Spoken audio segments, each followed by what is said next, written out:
Capítulo 27. Una obra de reforma. La obra de reforma tocante al sábado como día santificado de descanso que debía cumplirse en los últimos días está predicha en la profecía de Isaías 56. Así dijo Jehová: guardad derecho y haced justicia, porque cercana está mi salud para venir, y mi justicia para manifestarse. Bienaventurado el hombre que esto hiciere, y el hijo del hombre que esto abrazare, que guarde el sábado de profanarlo, y que guarda su mano de hacer todo mal. A los hijos de los extranjeros que se llegaren a Jehová para ministrarle, y que amaren el nombre de Jehová para ser sus siervos, todos los que guardaren el sábado de profanarlo, y abrazaren mi pacto, yo los llevaré al monte de mi santidad, y los recrearé en mi casa de oración. Isaías 56, 1, 2, 6 y 7.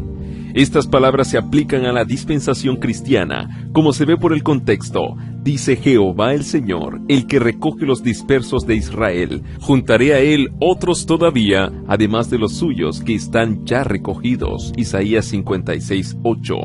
Aquí está anunciada de antemano la reunión de los gentiles por medio del Evangelio, y una bendición se promete a aquellos que honren entonces el sábado. Así que la obligación del cuarto mandamiento se extiende más acá de la crucifixión, de la resurrección y ascensión de Cristo, hasta cuando sus siervos debían predicar a todas las naciones el mensaje de las buenas nuevas. El Señor manda por el mismo profeta: ata el rollo del testimonio y sella la ley entre mis discípulos. Isaías 8:16.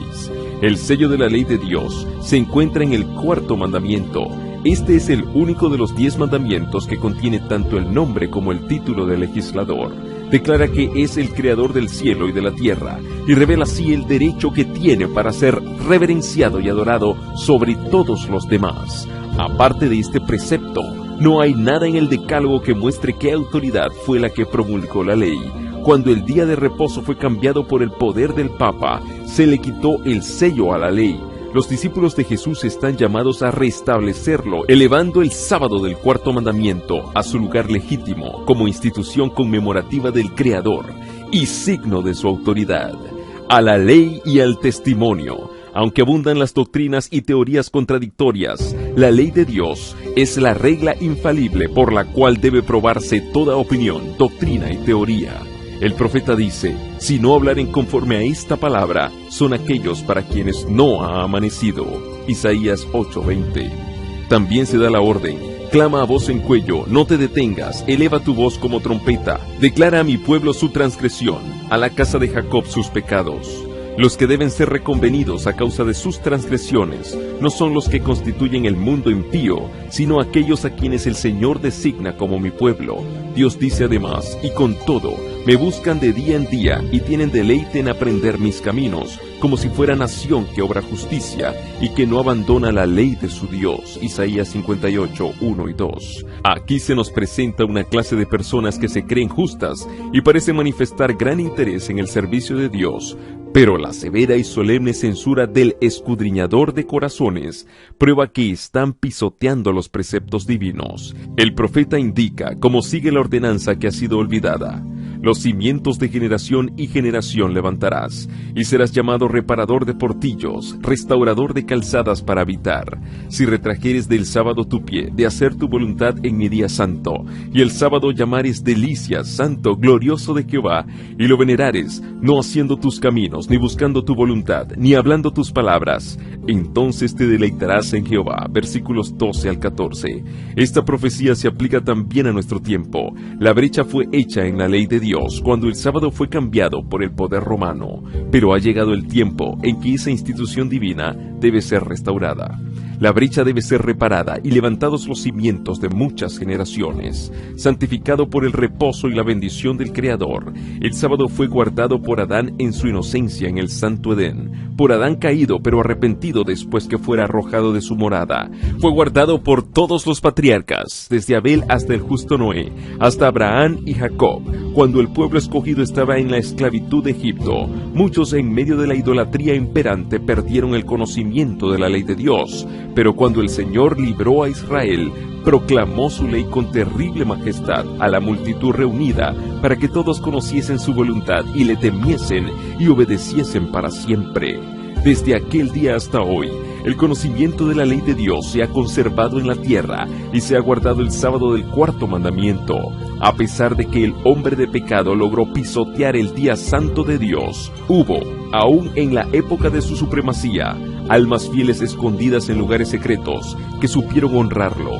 Desde la Reforma hubo en cada generación algunas almas que mantuvieron viva su observancia. Aunque fue a menudo en medio de oprobios y persecuciones, nunca se dejó de rendir testimonio constante al carácter perpetuo de la ley de Dios y a la obligación sagrada del sábado de la creación. Estas verdades, tal cual están presentadas en Apocalipsis 14 en relación con el Evangelio eterno, serán lo que distinga a la Iglesia de Cristo cuando Él aparezca, pues como resultado del triple mensaje se dice: aquí están los que guardan los mandamientos de Dios y la fe de Jesús. Y este es el último mensaje que se ha de dar antes que venga el Señor. Inmediatamente después de su proclamación, el profeta vio al Hijo del Hombre venir en gloria para cegar la mies de la tierra. Los que recibieron la luz relativa al santuario y a la inmutabilidad de la ley de Dios se llenaron de alegría y admiración al ver la belleza y armonía del conjunto de verdad que fue revelado a sus inteligencias. Deseaban que esa luz, que tan preciosa les resultaba, fuese comunicada a todos los cristianos y no podían menos que creer que la aceptarían con alborozo. Pero las verdades que no podían sino ponerlos en desaveniencia con el mundo no fueron bienvenidas para muchos que profesaban ser discípulos de Cristo. La obediencia al cuarto mandamiento exigía un sacrificio ante el cual la mayoría retrocedía. Cuando se presentaban las exigencias del sábado, muchos arguían desde el punto de vista mundano diciendo: siempre hemos guardado el domingo, nuestros padres lo guardaron y muchos hombres buenos y piadosos han muerto felices observándolo. Si ellos tuvieron razón, nosotros también la tenemos. La observancia de este nuevo día de reposo nos haría discrepar con el mundo y no tendríamos influencia sobre él. ¿Qué puede esperar hacer un pequeño grupo de observadores del séptimo día contra todo el mundo que guarda el domingo? Con argumentos semejantes procurarían los judíos justificar la manera en que rechazaron a Cristo. Sus padres habían agradado a Dios presentándole ofrendas y sacrificios. ¿Por qué no alcanzarían los hijos salvación siguiendo el mismo camino? Así también, en días de Lutero, los papistas decían que cristianos verdaderos habían muerto en la fe católica y que por consiguiente esa religión bastaba para salvarse. Este modo de argumentar iba a resultar en verdadero obstáculo para todo progreso en la fe y en la práctica de la religión. Muchos insistían en que la observancia del domingo había sido una doctrina establecida y una costumbre muy general de la Iglesia durante muchos siglos. Contra este argumento se adujo el de que el sábado y su observancia eran más antiguos y se habían generalizado más, que eran tan antiguos como el mismo mundo y que llevaban la sanción de los ángeles y de Dios. Cuando fueron puestos los fundamentos de la tierra, cuando los astros de la mañana alababan a una y se regocijaban todos los hijos de Dios, entonces fue puesto el fundamento del sábado. Job 38, 6 y 7, Génesis 2, 1 al 3. Bien puede esta institución exigir nuestra reverencia. No fue ordenada por ninguna autoridad humana, ni descansa sobre ninguna tradición humana. Fue establecida por el anciano de días y ordenada por su palabra eterna. Cuando se llamó la atención de la gente a la reforma tocante al sábado, sus ministros torcieron la palabra de Dios, interpretándola del modo que mejor tranquilizara a los espíritus inquisitivos, y los que no escudriñaban las escrituras por sí mismos, se contentaron con aceptar las conclusiones que estaban en conformidad con sus deseos. Mediante argumentos y sofismas con las tradiciones de los padres y la autoridad de la Iglesia, muchos trataron de echar abajo la verdad. Pero los defensores de ella recurrieron a la Biblia para defender la validez del cuarto mandamiento. Humildes cristianos, armados con solo la palabra de verdad, resistieron los ataques de hombres de saber, que con sorpresa e ira tuvieron que convencerse de la ineficacia de sus elocuentes sofismas ante los argumentos sencillos y contundentes de hombres versados en las Sagradas Escrituras, más bien que en las sutilezas de las escuelas. A falta de testimonio bíblico favorable, muchos, olvidando que el mismo modo de argumentar había sido empleado contra Cristo y sus apóstoles, decían con porfiado empeño: ¿por qué nuestros prohombres no entienden esta cuestión del sábado? Pocos creen como vosotros, es imposible que tengáis razón y que todos los sabios del mundo estén equivocados.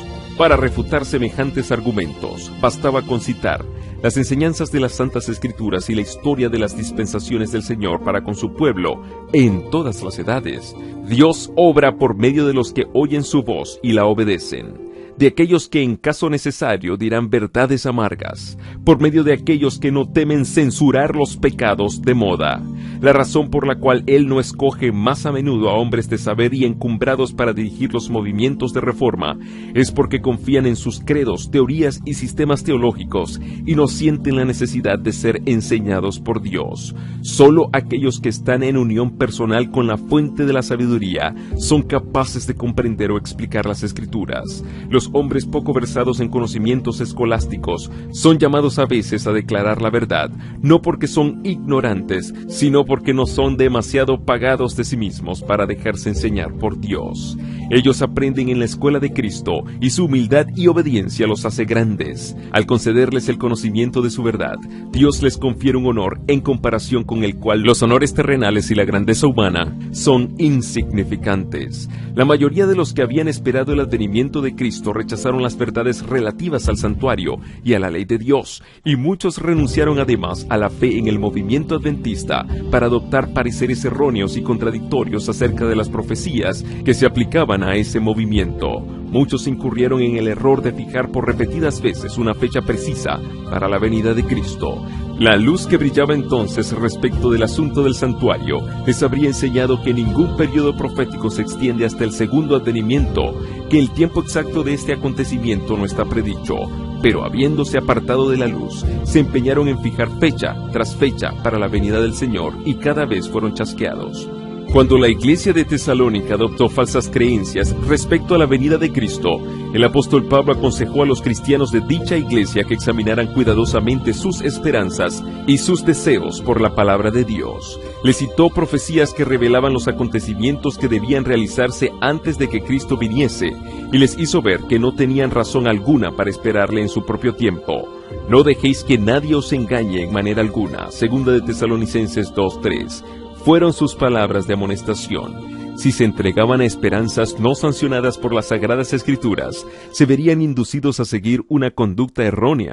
El chasco los expondría a la mofa de los incrédulos, correrían peligro de ceder al desaliento y estarían tentados a poner en duda las verdades esenciales para su salvación.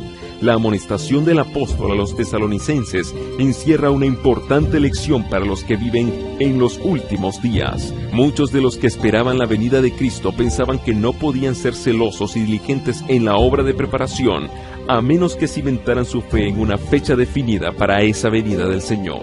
Pero como sus esperanzas no fueron estimuladas una y otra vez, sino para ser defraudadas, su fe recibió tales golpes que llegó a ser casi imposible que las grandes verdades de la profecía hiciesen impresión en ellos. La mención de una fecha precisa para el juicio en la proclamación del primer mensaje fue ordenada por Dios. La computación de los periodos proféticos en que se basa ese mensaje, que colocan el término de los 2300 días en el otoño de 1844, puede subsistir sin inconveniente. Los repetidos esfuerzos hechos con el objeto de encontrar nuevas fechas para el principio y fin de los períodos proféticos y los argumentos para sostener este modo de ver no solo alejan de la verdad presente, sino que desacreditan todos los esfuerzos para explicar las profecías. Cuanto más a menudo se fije fecha para el segundo advenimiento y cuanto mayor sea la difusión recibida por una enseñanza tal, tanto mejor responde a los propósitos de Satanás. Una vez transcurrida la fecha, él cubre de ridículo y desprecio a quienes la anunciaron y echa oprobio contra el gran movimiento adventista de 1843 y 1844. Los que persisten en este error llegarán al fin a fijar una fecha demasiado remota para la venida de Cristo. Ello los arrullará en una falsa seguridad y muchos solo se desengañarán cuando sea tarde. La historia del antiguo Israel es un ejemplo patente de lo que experimentaron los adventistas. Dios dirigió a su pueblo en el movimiento adventista, así como sacó a los israelitas de Egipto. Cuando el gran desengaño, su fe fue probada como lo fue la de los hebreos cerca del Mar Rojo. Si hubiesen seguido confiando en la mano que los había guiado y que había estado con ellos hasta entonces, habrían visto la salvación de Dios. Si todos los que habían trabajado unidos en la obra de 1844 hubiesen recibido el mensaje del tercer ángel y lo hubiesen proclamado en el poder del Espíritu Santo, el Señor habría actuado poderosamente por los esfuerzos de ellos. Raudales de luz habrían sido derramados sobre el mundo. Años haría que los habitantes de la tierra habrían sido avisados. La obra final se habría consumado y Cristo habría venido para redimir a su pueblo. No era voluntad de Dios que Israel peregrinase durante 40 años en el desierto. Lo que Él quería era conducirlo a la tierra de Canaán y establecerlo allí como pueblo santo y feliz. Pero no pudieron entrar a causa de incredulidad. Hebreos 3:19. Perecieron en el desierto a causa de su apostasía, y otros fueron suscitados para entrar en la tierra prometida. Asimismo, no era la voluntad de Dios que la venida de Cristo se dilatara tanto y que su pueblo permaneciese por tantos años en este mundo de pecado e infortunio. Pero la incredulidad los separó de Dios. Como se negara a hacer la obra que le había señalado, otros fueron los llamados para proclamar el mensaje. Por misericordia para con el mundo, Jesús difiere su venida para que los pecadores tengan oportunidad de oír el aviso y de encontrar amparo en él antes que se desate la ira de Dios. Hogaño como antaño, la predicación de una verdad que reprueba los pecados y los errores del tiempo despertará oposición, porque todo aquel que obra el mal odia la luz y no viene a la luz para que sus obras no sean reprendidas. Juan 3:20. Cuando los hombres ven que no pueden sostener su actitud por las Sagradas Escrituras, muchos resuelven sostenerla a todo trance y con espíritu malévolo atacan el carácter y los motivos de los que defienden las verdades que no son populares. Es la misma política que se siguió en todas las edades. Elías fue acusado de turbar a Israel, Jeremías lo fue de traidor y San Pablo de profanador del templo. Desde entonces hasta ahora, los que quisieron ser leales a la verdad fueron denunciados como sediciosos, herejes o cismáticos, multitudes que son demasiado descreídas para aceptar la palabra segura de la profecía, aceptarán con ilimitada credulidad la acusación dirigida contra los que se atreven a reprobar los pecados de moda. Esta tendencia irá desarrollándose más y más, y la Biblia enseña a las claras que se va acercando el tiempo en que las leyes del Estado estarán en tal contradicción con la ley de Dios, que quien quiera obedecer a todos los preceptos divinos tendrá que arrostrar censuras y castigos como un malhechor. En vista de esto, ¿cuál es el deber del mensajero de la verdad? Llegará tal vez a la conclusión de que no se debe predicar la verdad, puesto que a menudo no produce otro efecto que el de empujar a los hombres a burlar o resistir sus exigencias. No. El hecho de que el testimonio de la palabra de Dios despierte oposición no le da motivo para callarlo, como no se lo dio a los reformadores anteriores. La confesión de fe que hicieron los santos y los mártires fue registrada para beneficio de las generaciones venideras. Los ejemplos vivos de santidad y de perseverante integridad llegaron hasta nosotros para inspirar valor a los que son llamados ahora a actuar como testigos de Dios. Recibieron gracia y verdad, no para sí solos, sino para que, por intermedio de ellos, el conocimiento de Dios iluminase la tierra. ¿Ha dado Dios luz a sus siervos en esta generación? En tal caso, deben dejarla brillar para el mundo. Antiguamente el Señor declaró a uno que hablaba en su nombre: la casa de Israel empero no querrá escucharte a ti, porque no quieren escucharme a mí. Sin embargo, dijo: les hablarás mis palabras, ora que oigan, ora que dejen de oír. Ezequiel 3:7, 2:7. Al siervo de Dios en nuestros días se dirige la orden: eleva tu voz como trompeta, declara a mi pueblo su transgresión, a la casa de Jacob sus pecados. En la medida de sus oportunidades, pesa sobre todo aquel que recibió la verdad la misma solemne y terrible responsabilidad que pesara sobre el profeta a quien el Señor dijo: Hijo de hombre, yo te he puesto por atalaya a la casa de Israel. Por tanto, oirás de mi boca la palabra y les amonestarás de mi parte. Cuando yo digo al inicuo: oh hombre inicuo, ciertamente morirás. Si tú no hablas para amonestar al inicuo de su camino, él, siendo inicuo, en su iniquidad morirá, mas su sangre yo la demandaré de tu mano. Pero cuando tú hubieres amonestado al inicuo de su camino, para que se vuelva de él, si no se volviere de su camino, por su culpa morirá, mas tú has librado a tu alma. Ezequiel 33, 7 al 9.